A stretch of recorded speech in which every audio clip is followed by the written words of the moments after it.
पढ़ रहा हूँ साहब के मोहब्बत भाईचारे के दीवाने दिन ही लौटा दो, वो सस्ती दाल सब्जी के सुहाने दिन ही लौटा दो।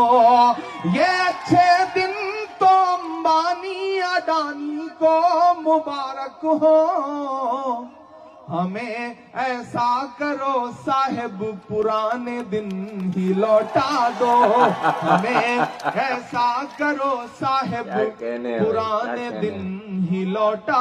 हाय हेलो फ्रेंड्स, और आप सब कैसे हैं? उम्मीद करता हूँ आप सभी खैरियत से होंगे। फ्रेंड्स आइए आज एक बहुत ही खूबसूरत सी नज्म सुनते हैं इमरान प्रतापगढ़ी साहब की। फ्रेंड्स ये वीडियो हमने ली है जाहिद टीवी चैनल से। इस चैनल का और इस वीडियो का लिंक हम अपने डिस्क्रिप्शन बॉक्स में दे देंगे। आप सभी से गुजारिश है आप इनके चैनल पर जाकर इन्हें भी सब्सक्राइब कर लें और अच्छी अच्छी वीडियो देखें। फ्रेंड्स आइए सुनते हैं इमरान प्रतापगढ़ी साहब आखिर क्या इस वीडियो में इन्होंने पढ़ा है, क्या नज्म पढ़ा है, क्या शेर व शायरी किया है। क्योंकि मैंने भी पूरी वीडियो अभी नहीं देखी है, मैं डायरेक्ट आपके साथ ही देखना चाहता हूँ ताकि आपको भी मज़ा आ सके और मुझे भी रिएक्शन देने में मज़ा आए। दोस्तों ये वीडियो जो है बैतू में इमरान प्रतापगढ़ी साहब का प्रोग्राम हुआ था, वहाँ का ये वीडियो है। आइए देखते हैं ज़बरदस्त अंदाज में, बहुत ही खूबसूरत सी आवाज़ में इमरान प्रतापगढ़ी साहब की ये वीडियो। शुक्रिया।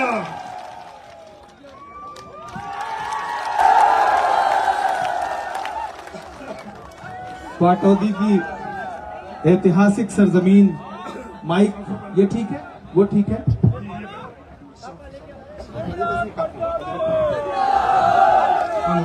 पहली बार आपके दयारे मोहब्बत में हाजिर हुआ हूं। आपका जोश, आपका उत्साह और हरीश भाई के लिए आपका प्यार, हम आतिशे सोजा में भी हक बात कहेंगे, हम आतिशे सोजा में भी हक बात कहेंगे, कुंदन की तरह दहर में ताबिंदा रहेंगे। तारीख बताती है कि हर दौरे सितम में हम जिंदा थे, हम जिंदा हैं, हम जिंदा रहेंगे। बहुत जो प्यार आपका हरीश चौधरी के लिए मैंने देखा है, मैं सैल्यूट करता हूं आपको। बहुत दूर से सफर तय करके आया हूं, तेलंगाना चुनाव प्रचार में था। हरीश भाई का फोन आया, राहुल राव जी बैठे हैं, इनका फोन आया कि यहां आना ही पड़ेगा बायतू में। मैंने कहा अगर बढ़ता बायतू है तो उसमें 2 कदम मेरे भी अगर मिल जाएंगे तो ये और अच्छा होगा। मैं इसलिए आपके बीच में हाजिर हुआ हूं। मुझे लौट के अभी जोधपुर से फिर चार्टर्ड पकड़ना है, फिर अभी 2 सभाएं और संबोधित करनी है, इसलिए जल्दी से आपके बीच में माइक पकड़ के खड़ा हो गया। मैं आपसे बस 2-3 बातें कहने आया हूं। पाटौदी के लोगों, आप बड़ी तादाद में यहाँ इकट्ठा है, पहली बार आया हूं, लेकिन यकीन करें आके ये महसूस कर रहा हूं कितना भी खराब सफर करके आया। मोहब्बत का अगर इम्कान होता तो घर में मीर का दीवान होता, मोहब्बत का अगर इम्कान होता तो घर में मीर का दीवान होता। तेरी महफिल में आकर सोचते हैं ना आते तो बड़ा नुकसान होता। तो प्यारे लोग हैं आप, बहुत अच्छे लोग हैं, बड़ी ऊर्जा है आप में। मैं पूरे देश में चुनाव प्रचार करके छत्तीसगढ़ में, मध्य प्रदेश में, तेलंगाना में और अब राजस्थान में हूँ। मैं देश के जिन भी विधानसभाओं में गया, अपने प्रत्याशी के प्रति इतना प्यार और इतना समर्पण बहुत कम जगहों पे देखने को मिलता है। मैं इस बात की प्रशंसा करता हूँ आपकी, इस बात की तारीफ करता हूँ आपकी। बस आपसे 2-3 बातें कहने आया हूँ। ये जो विधानसभा का चुनाव है, ये सिर्फ विधानसभा का चुनाव नहीं है। 25 नवंबर को आप जब ईवीएम की कतार, मत सोचिएगा कि आप एक विधायक चुनने जा रहे हैं। सेमीफाइनल है। एक भी वोट बर्बाद किया, एक भी वोट बर्बाद किया किसी के झांसे में आकर के, तो फिर ये समझो कि आप सेमीफाइनल हारेंगे। इसलिए मैं आपसे ये कहने आया हूं कि ये इलेक्शन बहुत महत्वपूर्ण है। एक तरफ भाजपा की नफरत की राजनीति है और दी है। मैं तेलंगाना से आपको बाजार में मोहब्बत की दुकान खोल रहा हूं, तो वो दुकान राजस्थान में फिर से खुलेगी? मेरा जवाब सुनना। मैंने कहा देखो भाई ये राजस्थान है, जब भी करता है कुछ भी करता है तो बड़ा करता है। नफरत के बाजार में मोहब्बत की दुकान तो कर्नाटक में खुली है, राजस्थान में तो शोरूम खुलेगा। राजस्थान में नफरत के बाजार में मोहब्बत का शोरूम खुलेगा। एक तरफ भाजपा की राजनीति है, तक रोड शो कर रहे हैं। कल उन्होंने रोड शो किया जयपुर में, लेकिन आज जितनी भीड़ यहां है उतनी जयपुर में उनके रोड शो में नहीं थी। ऐसे रोड शो करके ऐसे लोगों के बीच में जाके वोट मांग रहे हैं, ऐसा लग रहा है जैसे वो प्रधानमंत्री ना होके बल्कि राजस्थान के मुख्यमंत्री के प्रत्याशी हों वो। क्योंकि भाजपा के पास तो कोई चेहरा नहीं है, भाजपा के पास कोई चेहरा नहीं है बनाया, लेकिन उनको और उन्हें है। अगर आप एक वोट भी बर्बाद करते हैं तो दरअसल आप उन्हीं को फायदा पहुंचाएंगे। मैं आपसे ये अपील करने आया हूं कि पूरे देश में, मैं मेंबर ऑफ पार्लियामेंट हूं, मैं संसद में बैठता हूं, मैं हेल्थ कमेटी की स्टैंडिंग कमेटी का मेंबर हूं। मैं आपको एक बात बता रहा हूं, बहुत गंभीरता से मेरी बात सुनना। जब भी हमारी स्टैंडिंग कमेटी पार्लियामेंट की बैठती है और देश में स्वास्थ्य सेवाओं के सुधार की बात होती है, तो उसमें भाजपा के भी सांसद उसके सदस्य हैं, वो कहते हैं कि चिरंजीवी योजना जैसी योजना अगर देश में लागू हो तब जाकर के देश में स्वास्थ्य सुधरेगा। 25 लाख रुपए सरकार आपको देती रही स्वास्थ्य के लिए, और अब तो कल सरकार ने, हमारी कांग्रेस पार्टी ने ऐलान किया कि अगर फिर से सरकार बनेगी तो 50 लाख रुपए आपको दिए जाएंगे। एक तरफ भाजपा की नफरत की राजनीति और एक तरफ कांग्रेस की मोहब्बत की राजनीति में, एक तरफ 1200 रुपए का गैस सिलेंडर है और कांग्रेस क्या कह रही है, बेच रही है 500 रुपए में गैस सिलेंडर आपको। और अब कल ऐलान किया कि हम 500 छोड़िए, सरकार बनी तो 400 रुपए का बेचेंगे। 12वीं तक की शिक्षा के लिए राइट टू एजुकेशन ला करके प्राइवेट स्कूलों तक में फ्री एजुकेशन देने का दावा कर रही है कांग्रेस पार्टी। उधर भाजपा क्या कहती है कि पकौड़ा तलो, वही रोजगार है। हर दिन सवाल पूछते रहते हैं प्रधानमंत्री जी पार्लियामेंट में खड़े होकर के कि बताइए कांग्रेस वालों आपने 70 साल में किया क्या है। तो एक दिन हम लोगों के सामने खड़े होकर उधर कह रहे थे बताओ कांग्रेस वालों 70 साल में, बता दोगे तो ये उसको भी बेच देंगे, इनका काम सिर्फ बेचने का है। हमने विकास किया, हरीश जी ने यहां विकास किया, जिस तरह से सहरा को भी इन्होंने गुलजार बनाया है, मैं उसके लिए इनको मुबारकबाद दूंगा। मैं तो पहली बार आया, यकीन जाने मुझे अफसोस हो रहा है कि मैं इससे पहले यहां क्यों नहीं आ पाया। मैं आज हरीश भाई के लिए पाटौदी के लोगों के सामने अपना दामन फैला करके ये कहने आया हूं कि मेरे भाई, ये आपके अपने हैं, आपके बेटे हैं, आपके भाई हैं। आप इन्हें यहां कितनी भी आसानी से पा लेते होंगे, लेकिन कांग्रेस पार्टी के लिए दिल्ली के गलियारों में ये एक बहुत ताकतवर नेता बढ़ा जाता है, फिर उसको और सींच करके उसको और बड़ा बनाया जाता है। शायरी भी सुना दूंगा, शायरी भी सुना दूंगा। मुझे जाना है, मैं तो सिर्फ ये कहने आया हूं कि योजनाएं कांग्रेस सरकार ने जो 5 साल में लागू की हैं, उन्हें और बढ़ाने के लिए एक मौका और कांग्रेस को दीजिए। कितना सोच रखा है आप लोगों ने? 50,000, तो मेरे कहने पे 6 और बढ़ा दीजिए, 56 हो जाए, ताकि नरेंद्र मोदी जी को लगे कि उन्हीं का सीना 56 इंच का नहीं है, बल्कि बैतू का भी सीना 56 इंच का है, ये उन्हें एहसास हो जाए। मैं तो हरीश भाई, पानी मत पीजिए, पानी पिलाना है विपक्षियों को, पानी पीना थोड़े है। मैं तो ये कहने आया हूं मेरे भाई कि बहुत देर भाषण नहीं दूंगा, आपको बहुत सारा भाषण सुनना है। हरीश भाई मेरे साथ खड़े हैं, मैं तो सिर्फ 4 पंक्तियां पढ़ूंगा, 4 लाइनें पढ़ूंगा शायरी के।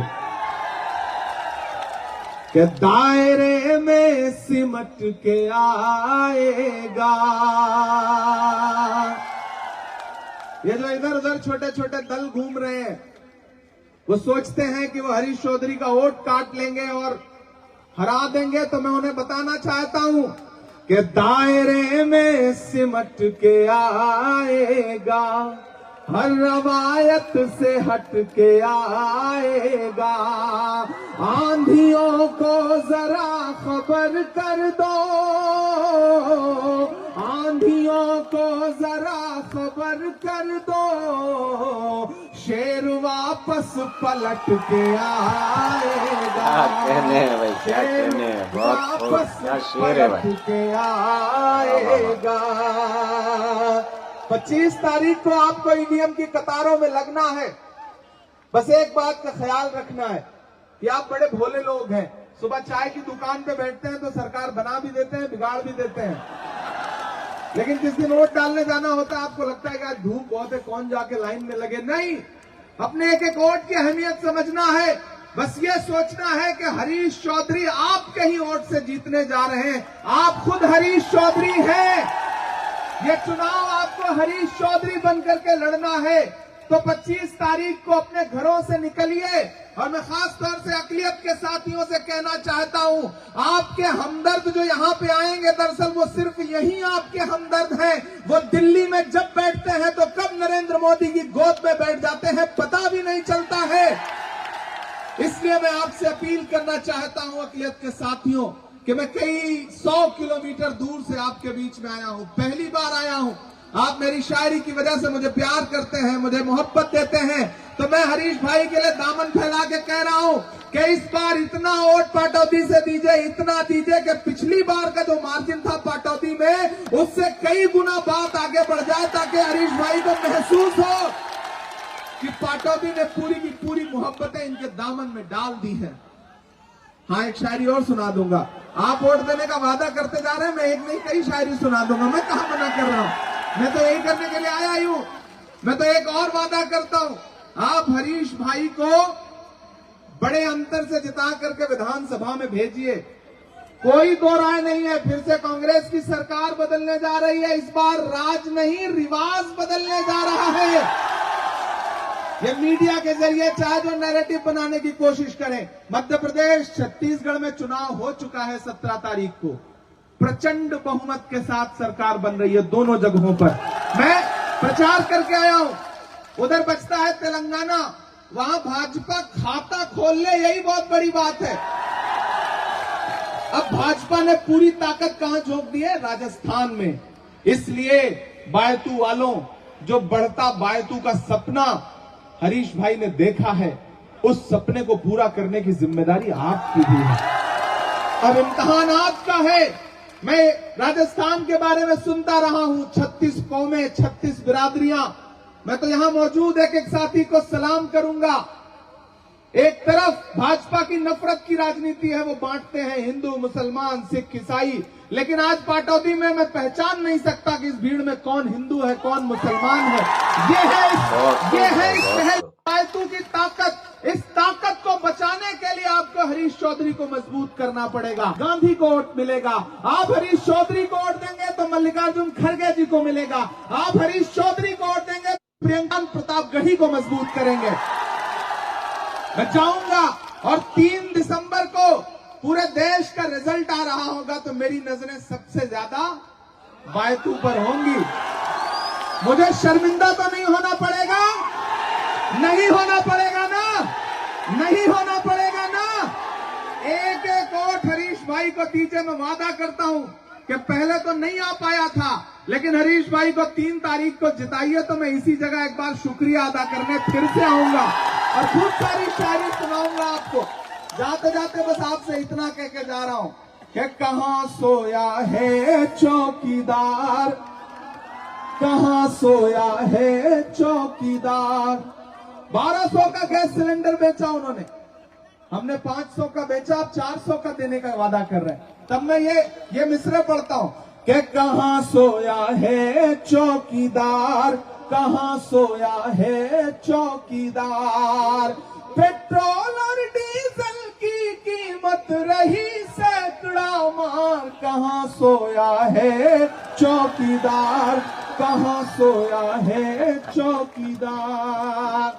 मैं तो शायर हूं, कवि हूं, इसलिए कह लेता हूं ये बात कि चाय बेचने वाला पूरा भारत बेच रहा है। इसी काम में हासिल उसे महारत बेच रहा है। रेल बिक गई, तेल बिक गया, बिका हवाई अड्डा। अगली पंक्तियों पे आपकी तालियों का शोर जाए जयपुर तक, दिल्ली तक, कि रेल बिक गई, तेल बिक गया, बिका हवाई अड्डा। एडवांस में पेमेंट दे देते हैं आप। 25 तारीख को जाके वोट करना है, आज ही थोड़ी करना है। अगली लाइन पे ताली बजानी है, इस वाली पे नहीं कि रेल बिक गई, तेल बिक गया, बिका हवाई अड्डा, सब कुछ बिकता देख के खुश हैं अपने जेपी नड्डा, कि जनता महंगाई की मारी करती हाहाकार, कहाँ सोया है चौकीदार, कहाँ सोया है चौकीदार। हमने सहराओं में हासिल किए आसानी से, वो समंदर में भी रहकर न मिले पानी से, ये सियासत के दिए सबके हवाले न करो, मुल्क जल जाता है एक शख्स की नादानी से। मैं आपसे बस आखिर में इतना अपील कर रहा हूं कि आप इस बात पर ईमान रखते हैं कि मजदूर का पसीना सूखने से पहले उसकी मजदूरी उसको दे दी जाए। रखते हैं ना? तो मुझे बताओ कि आपके इस बेटे ने, आपके इस भाई ने आपकी सेवा करने में, आपकी खिदमत करने में कभी रात और दिन का अंतर देखा? नहीं देखा। नहीं देखा तो फिर इस बात पर आपका ईमान है ना कि मजदूर का पसीना सूखने से पहले उसकी मजदूरी उसे दे दी जाए।